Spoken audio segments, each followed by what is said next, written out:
Hey everyone, welcome to the round one Punter preview brought to you by Wicky. My name is Nicole, the founder of Wicky. I've been playing NRL fantasy, super coach, punting on NRL for over a decade now.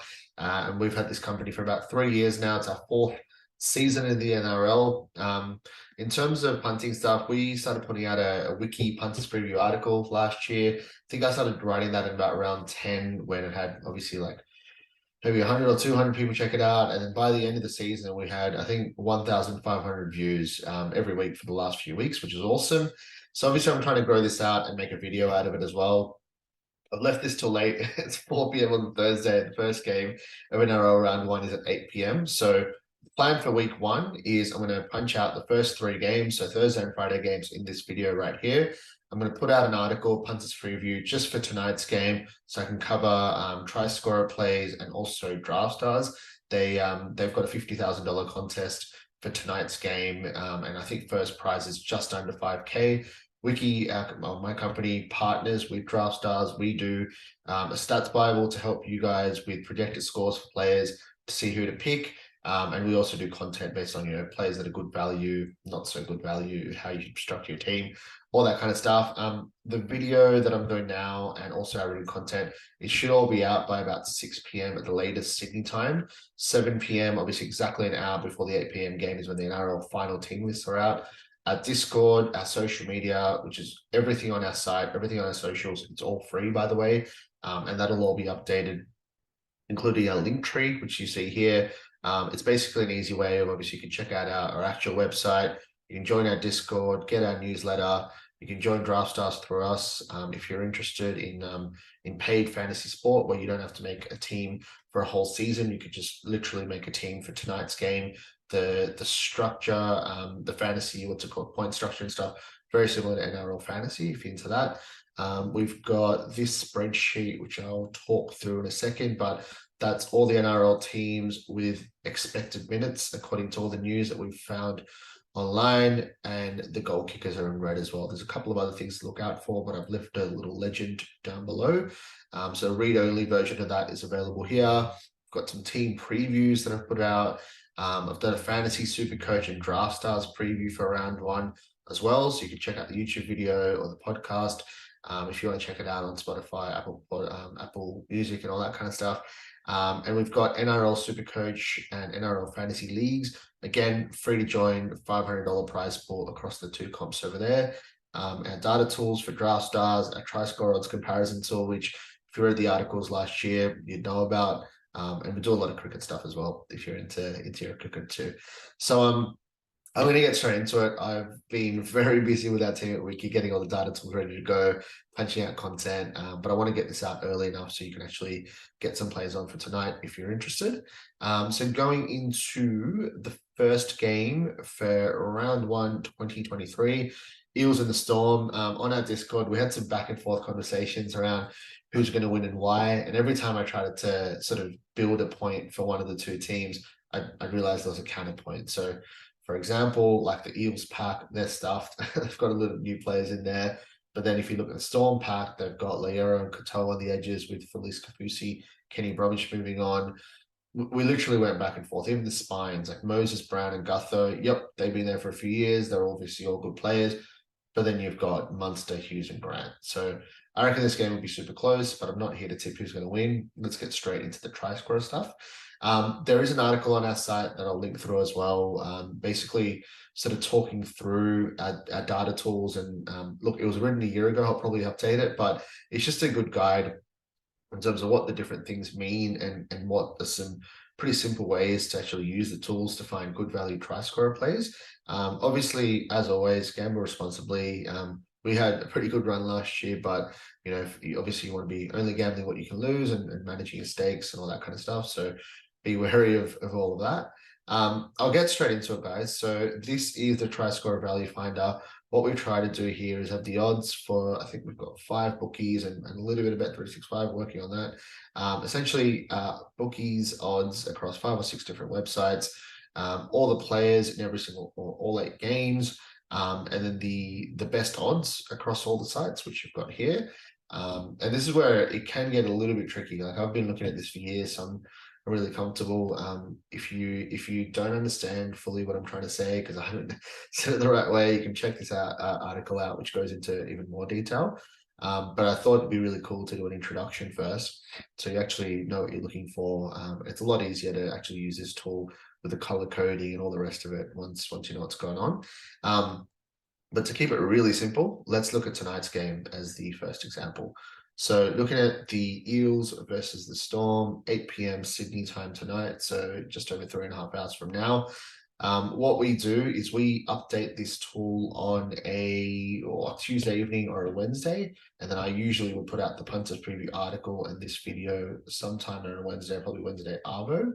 But going back into the tool, so if you look at it, the first try scorer market for tonight's game. So let's just look at Clint Gutherson as an example. The best odds we could find for him was 17 across the bookies that we've got available here. What FTS model means is that, so we've got a model that uses historical NRL player data, looks at the line and total for that game, and a couple of other factors as well, and essentially puts out the probability of that player scoring the first try, and then converts that to betting odds just to make it really easy for you. Just a second. And then on the flip side, we've got FTS historical. So what that means is it goes through that player's career strike rate at scoring the first try. So essentially, it's pretty simple. Like, how often has he done it in his career? Convert that percentage or that probability to betting odds. So the way we've got everything in betting odds. So if you're a user looking at this for the first time, all you want to do is look at, all right, cool, Gutho, best odds 17, cool. How does that compare to the model odds? And how does that compare to the historical odds? And obviously, if the best odds are way higher, then it's potentially a good play. So for example, like model value, that just compares FTS model to best odds. You can see here, we actually reckon Gutho should be, or our model, sorry, thinks that he should be priced around 22, and we're only getting 17. So you can see the red there, not good. Moving on, historical value, according to his career strike rate, that's just historical, looking back. So it doesn't know that he's playing Storm, doesn't know what the line for the game is, doesn't know what the total line for the match is or anything like that. 15. So obviously, according to that, it looks like a decent value play. But looking at that, being a rugby league fan, it kind of makes sense why the model odds are higher than historical, because he's playing the Storm and it's going to be a close game, right? Market value. So this is the interesting one. I think we only brought this onto the tool last year. So all this is doing is basically picking out, all right, well, where are his best odds, right? Bet365, and where are the second best odds, which, well, here it's pretty even, so it's 13. So it's basically just 17 divided by 13 and puts it into a percentage. And that's actually really good for a back. For him to be 30% higher on 365 compared to the other sides sort of shows you that there could be an edge here. But then you look at model value and historical value and you go, yeah, probably not. Personally, this was obviously just an example, but I'd be staying away from that bet. So the way that I usually use this tool to start the week and how I'd recommend you looking at it if you are interested, first try scorer or any time try scorer, have a look at it. I'd firstly go by model value. Our model isn't perfect. I know for example, for rookies, like rookies generally, if they have less than 10 games of data, the model doesn't work well. Like you'll see a massive outsider and a winger for that team will be priced really well, even though they're an outsider. It just shouldn't. So be wary of that. But I think generally for experienced NRL players, it works really well. And this actually brings me to probably my bet of the day. Dylan Brown, $34 to score the first try on Neds. 3 green lights is pretty rare, especially for a back. Dylan Brown had a great, probably a standout career season, or definitely a standout career season in 2022. Model value, 130% green lights there. You look at he's 34 at best on Neds compared to 26s, which our model has him at. Compared to historical value, he's scored the first try so far in his career once in every 20 games or so. And then market value, 34 is way higher than the 23 he is on tap. So 3 green lights, Dylan Brown, definitely my bet of the day personally. I hope it's still available by the time that this video comes out. Fingers crossed. But yeah, if you do see this is definitely my recommendation for the play of the day in terms of try scoring markets for tonight's game. Looking at the others that are green, young Tonopea, don't know if I love that. Our model does say it's good odds, and he is sort of like he is slightly above what he has been on other sides, but I think it's going to be a close game. I don't think the Storm are going to have that crisp back line, and obviously they're playing the Eels in Sydney. Yeah, personally, I'd be staying away from that. Loyero, I actually like that 41 for a Storm back rower. I think it's decent odds. I don't think it's really good. Like I think this FTS model being 31, I think that's kind of showing the fact that Loyero hasn't played a lot of games starting in the second row. I think this is a decent play. Josh King starting in the middle, 81s. I think it's a decent play. But I think just looking at these, would stay away from this one. Decent play, decent play. By far my favorite, Dylan Brown. 3 green lights, ready to go. Let's play around with historical value, see if we can find anything interesting here. Bloody Dury. I think he's obviously like, I'm pretty sure he's played 18 games and scored the first try once. Yeah, this is the kind of stuff that you've got to be wary of. He's not the most exciting NRL player. I think he's had a history of like not finishing a lot of games as well. One that I'd definitely be wary of. I personally don't think that's a good bet at all. Obviously we see Dylan Brown again, which is awesome. Nothing that really stands out, to be honest, over here.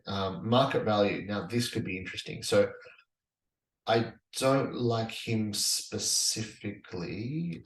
Where is he? Where's Murchie? God damn it. I thought Murchie would show up for sure. Maybe not. Okay, cool. Well, I'll get to him later. But I don't like him specifically, but Makatoa here is a really good example of someone who's on the bench, and he's obviously not going to score the first try, but market value shows you that he's 101 here, which is way higher than 61, which is the next best for him.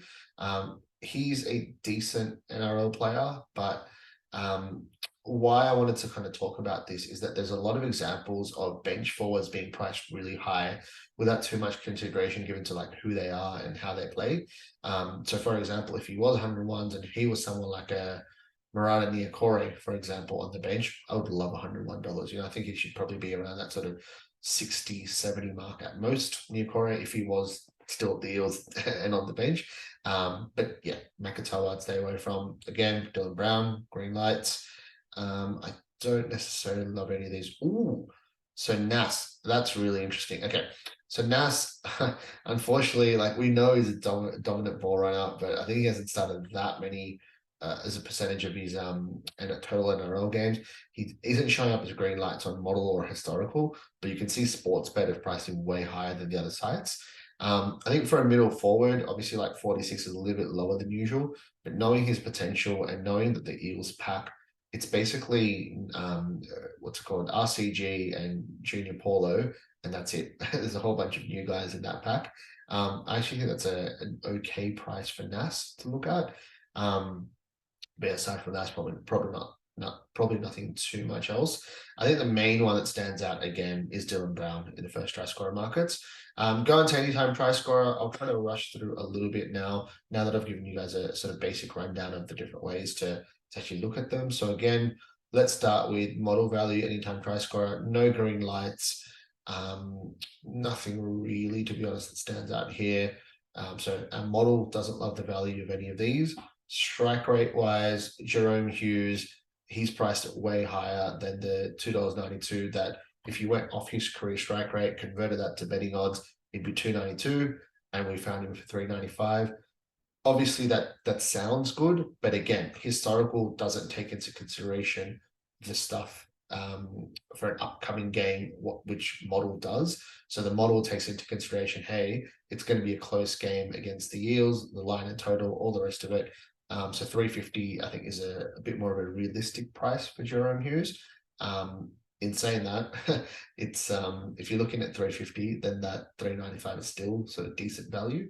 So I think looking at this again, I think Hughes is decent value. Don't love it, but decent value. Looking around again, Nas priced way higher on Sportsbet for ATS. You can see historical value wise is about 20% higher than his career. Again, close game against the Eels and all that, but almost 40% higher on Sportsbet for ATS than other sides. I'll probably have a look at Nas after I stop recording this video. Market value, again, Nas and Dylan Brown stand out.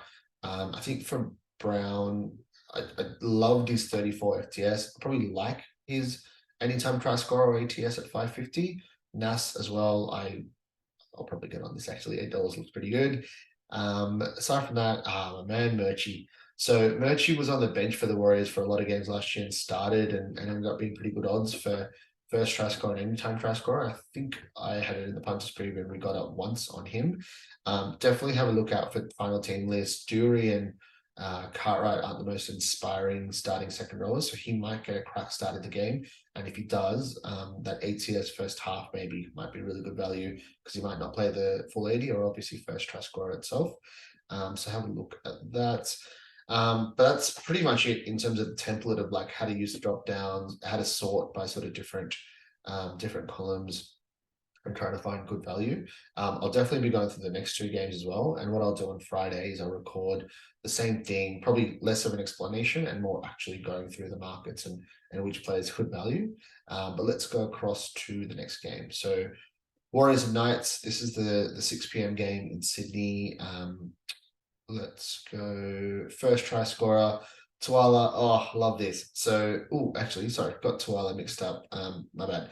So I thought he was on the left wing, which he was, I think, last year or the year before. But whoever's on the left wing, I think it's Heimel Hunt most likely because Dom Young's the other winger and he'll probably stay on the right. But yeah, look out for the left wing for the Warriors. Model value wise, don't really love any of these to be honest. I definitely look out for the Saifidi brothers, but I think they might pop up elsewhere, like Daniel and Jacob at 71 and 81. If they're starting and if that price gets up a little bit closer to 101, I'd love it. But at 71 and 81, I think they're okay for now. Historical value, obviously Man used to play in the halves, which is why his historical number is so low. But now he's a middle forward, so that 67 is still decent for a starting middle against the Warriors. And obviously we know he's a good ball runner. I'll see. I'll see if I put that in the punters preview, but not a standout. Jacob Saifidi hasn't started that many games in the NRL, and his FTS historical, well, he's still scored the first try in 1 in 40 total NRL games that he's played. So that's pretty good. He is one of the guys I like generally, so I'll probably have a look. I'll definitely have a look at him. Aside from that, nothing else really is a standout. And then market value. Yeah, nothing really. I'm literally looking at this for the first time pretty much. So this is yeah, nothing really stands out here. Anytime try scorer, let's look at our model first. Nah, don't love any of these. Historical wise, Lucky Fitzgibbon's an interesting one, like left edge for Newcastle, Ponga's favourite side against a weak Warriors outfit. You know what? 6 is good. I'll probably get a little bit on now at 6s. I really like that price actually, because he was a gun try scoring second row for the Knights, but he's just had a few injuries in recent years. But yeah, $6 looks really good for the Knights left edge back rower. If he's confirmed to start, I'll probably get a little bit more on, and I might just quickly double check his FTS price. 34s, I actually like that as well. So 34s and 6s for Lockie Fitzgibbon, decent price. I'll likely put that in the punters preview article. Don't love any of the others here. Market value, Saifidi brothers, they're gonna have to play big minutes as well for the Knights with Clemmer gone. I think someone else is missing for them as well. So I usually prefer to get on first try scorer, last try scorer plays for middle forwards, but these prices look reasonable. So I think I don't think many people like anytime try scorer plays for middle forwards unless there's like an obvious stuff up. So I wouldn't recommend this one, but I think it's decently priced. Where are we looking? There's a small chance Hetherington gets some time on the edge. So if he is sort of named to start on the left edge instead of Lockie Fitzgibbon last minute, I'd smash this. This is incredible. But at the moment, he's a bench forward. Wouldn't touch it. And aside from that, nothing too inspiring there. Let's move on. Last game for this video, Friday night video, Friday night game, Panthers Broncos. I think there's going to be a cracker. Should be a really, really good game. I do not love JFH FTS model says 45. I think that's because it's baked in the fact that Panthers are obviously such strong favorites. I don't think that's realistic. I think that number could be sort of anywhere between that 45 and his historical career strike rate at 78. I don't think that's a good price at all. So I'd stay away from this one. Aside from that, don't love anything in the model that the model likes. Historical, it's funny with Haas, like he's obviously playing with a busted shoulder last year, so his stats weren't great generally.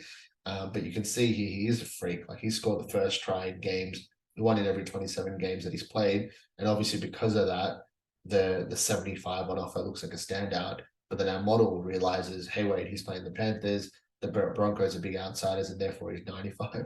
I think 75 is okay, but yeah, not a standout.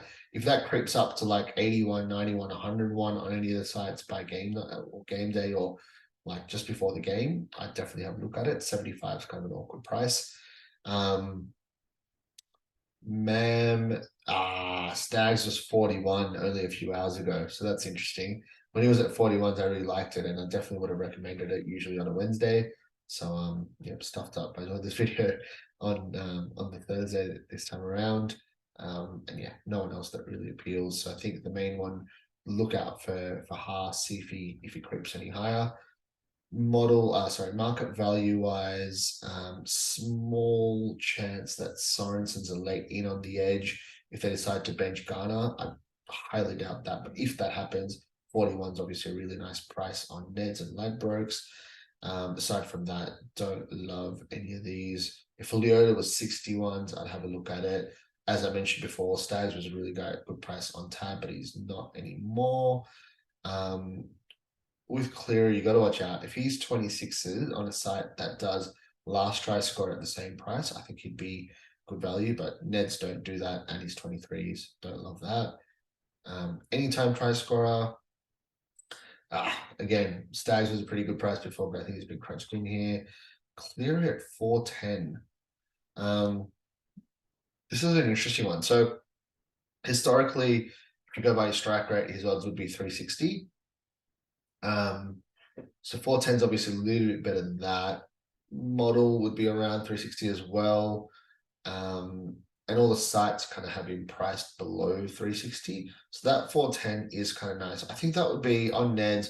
If you're one for same game multis, I think that would definitely be one to put in there as a single bet. I'm iffy on it. I think it's decent. I'll have a think before I sort of finish off my Punters preview article.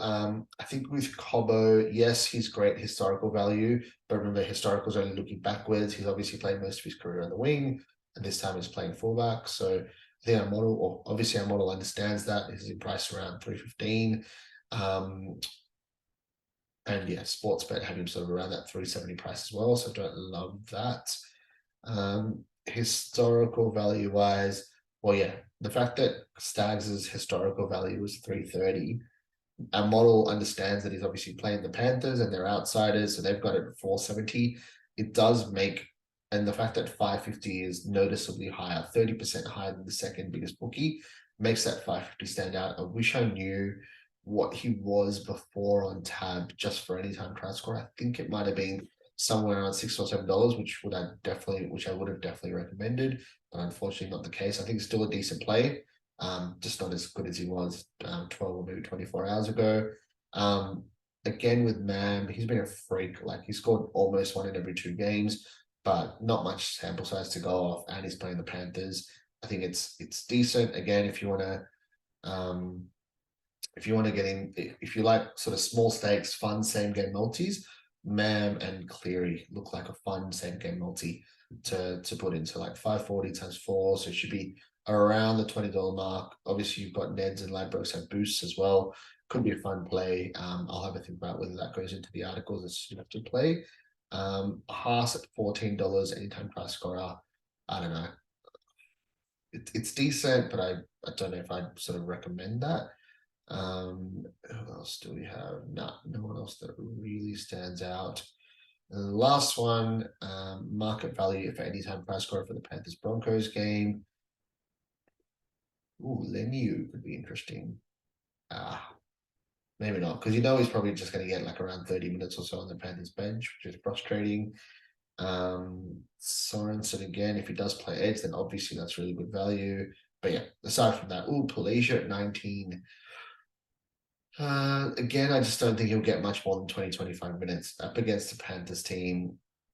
I think if he was really good odds for where is he plays 101, I'd have a look at what him and Flegler off the bench. The Panthers, we did some analysis on this. I'll put the results out at some point.